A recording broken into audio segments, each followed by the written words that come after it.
ఒకటి బీసీలకు ST atrocity చట్టం లాగే బీసీలకు కూడా అట్రాసిటీ చట్టం తీసుకురావాలి. రెండోది బీసీల కామారెడ్డి డిక్లరేషన్లో ఇచ్చిన హామీలన్నీ అమలు చేయాలి. అట్రాసిటీ చట్టంలో ఏది మొన్న కుమ్మెర గ్రామంలో బీసీ అమ్మాయిని తొక్కి చంపినటువంటి రెడ్లను తక్షణమే అరెస్ట్ చేసి వాళ్ళపైన హత్యాయత్నం కేసులు పెట్టాలని చెప్పి హత్యానేరం కేసులు పెట్టాలని డిమాండ్ చేసి ఏది న్యాయం ఎక్కడిది, న్యాయం లేదు, ఏం లేదు.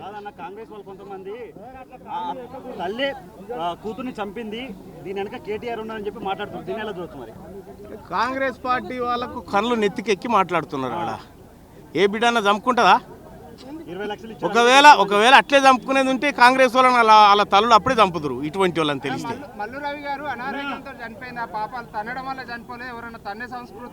రవి గారు ఆయన నేను రెడ్లకు వంతబాడతా, రెడ్లకు జోకుతా, రెడ్ల ఉప్పు తినుకుంటుంటా అంటే ఆయన ఇష్టం. దానికి ఎవడేం చేస్తాడు?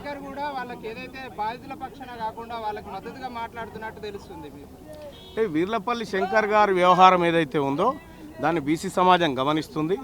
ఖచ్చితంగా అతని పైన ఓ రకమైనటువంటి అభిప్రాయం ఉండే అది పొడగొట్టుకుంటా ఉన్నాడు.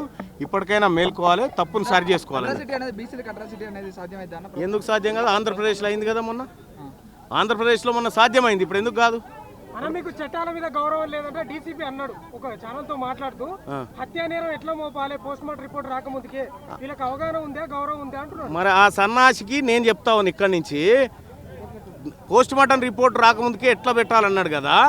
మరి వాళ్ళకు మెడికల్ రిపోర్ట్ రాకముందుకే రెడ్లు ఇచ్చిన కంప్లైంట్ మీద ఎట్లా బుక్ చేసిండట హత్యాయత్నం నేరం. చట్టాలు ఆయనకే తెలుసు అనుకుంటున్నాయో యువతలను కూడా తెలుసు. అంటే ఒకటి, ఖమ్మంలో క్లియర్గా పేదవాళ్ళకు సంబంధించిన భూదాన్ భూములకు ప్రభుత్వానికి సంబంధం లేదు. ఇది భూదాన్ యజ్ఞ బోర్డు యాక్ట్ 1950 సెక్షన్ 14లో క్లియర్గా ఉంది. భూదాన్ భూములకు ప్రభుత్వానికి సంబంధం లేదు. అక్కడ వారెవరికి జరగాలి? భూదాన్ భూములకు జరగాలి, భూదాన్ బోర్డుకు ఆక్రమించుకున్న వాళ్ళకి మధ్య జరగాలి. దొంగతనంగా ప్రభుత్వం వెంటనే ఆ భూములు కొల్లగొడుతుంది. అందులో మొదటి దోషి ప్రభుత్వమే. రేవంత్ రెడ్డి నోరాపేండ తట్టనా అది. ఇప్పటికీ 2 విషయాల మీద ఎలాంటి స్పందన లేదు రేవంత్ రెడ్డి. ఒక రాష్ట్రానికి ముఖ్యమంత్రి ఇక ఆయనకు కావాల్సింది వేరే. ఆయనకు అంత సినిమా లేదు, సీను లేదు, అతనికి దాని పట్ల అవగాహన లేదు. అతనికి ఉన్నదల్లా అతని దగ్గర ఉన్న 7 శాఖలే.